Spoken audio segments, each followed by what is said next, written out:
मध्य प्रदेश में राज्य की सरकार ने शिवराज सिंह जी जब मुख्यमंत्री थे 18 महालोक बनाने का निर्णय लिया था और उसका उद्देश्य था कि धार्मिक और सांस्कृतिक पर्यटन को बढ़ावा देना।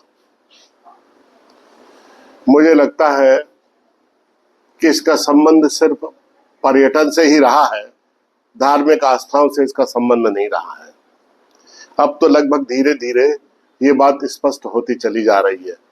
मैं बात कर रहा हूँ ओरछा मंदिर की। ओरछा मंदिर को महालोक बनाने का निर्णय सरकार ने लिया और इस पर मंदिर बनाने के ऊपर 339 करोड़ रुपए की राशि इन्होंने तय की।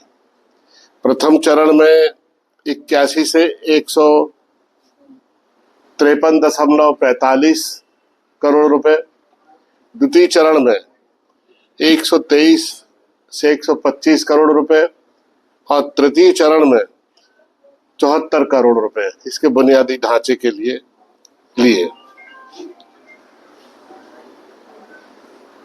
लगभग 7 लाख लोग ओरछा के मंदिर में हर साल दर्शन करने के लिए जाते हैं।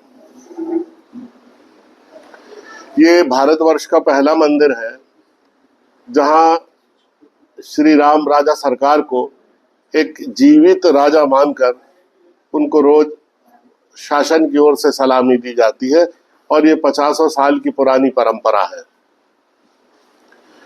सबसे बड़ी चीज इस समृद्ध विरासत की यह है कि ओरछा की महारानी जो ओरिजिनल श्री विग्रह है श्री रामलला का, अयोध्या से उसको लेके आई थी और ओरछा में अपनी स्टेट में मंदिर बनाकर उस श्री विग्रह का उन्होंने वहां पर प्राण प्रतिष्ठा की थी।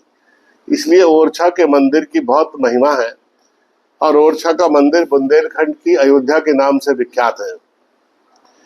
पूरे बुंदेलखंड की आस्था, श्रद्धा, अनुराग और भक्ति का केंद्र इस मंदिर के महालोक निर्माण में जिस तरह की नियत सरकार की और नेताओं के सामने आई है, उससे बहुत घिन आती है, बहुत दुख होता है कि ऐसे आस्थाओं के केंद्र के साथ भी इस तरह का करप्शन और इस तरह की निम्न मानसिकता के साथ लोग पेश आ सकते हैं। इस मंदिर के निर्माण के लिए 52 रुपए स्क्वायर फीट की जो बलुआ जो टाइल्स है, सैंड, जो गंज बासोदा में विशेष रूप से मिलती है,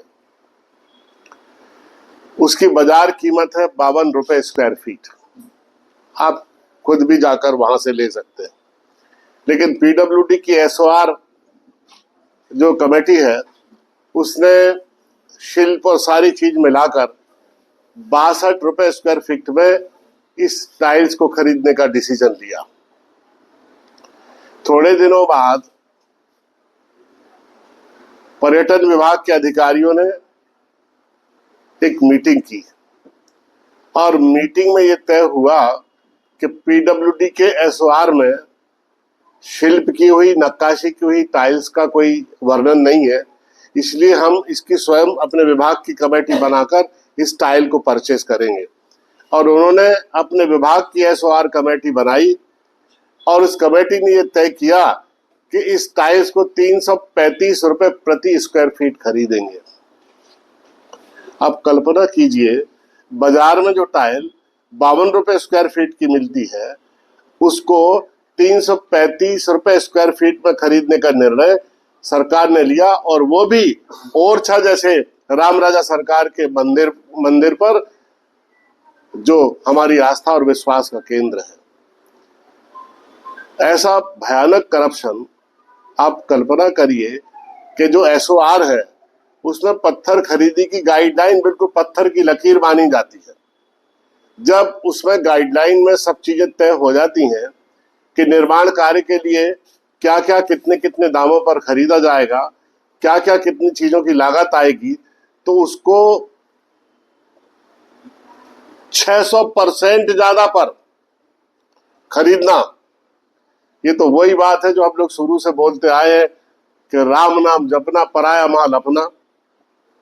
ये 7 लाख लोग जो श्रद्धा से भरे हुए उस मंदिर में जाते हैं, उनकी आस्था और विश्वास और उनकी सांस्कृतिक अस्मिताओं के साथ किस तरह का ये खिलवाड़ राज्य सरकार ने किया है। और सबसे दुर्भाग्यजनक ये है कि सभी मीटिंगों में शिवशेखर शुक्ला जी उपस्थित रहे हैं और ये प्रमुख सचिव रहे इस विभाग के, और इन्होंने हमेशा ये कहा है कि इस मंदिर को ऐसी शिल्प और कला का ऐसा उत्कृष्ट नमूना बनाना है ताकि अंतर्राष्ट्रीय स्तर के जो पर्यटक हैं वो इसमें हम उनको अट्रैक्ट कर सके, उनको आकर्षित कर सके। और एक एक चीज उनकी देखरेख में हुई है।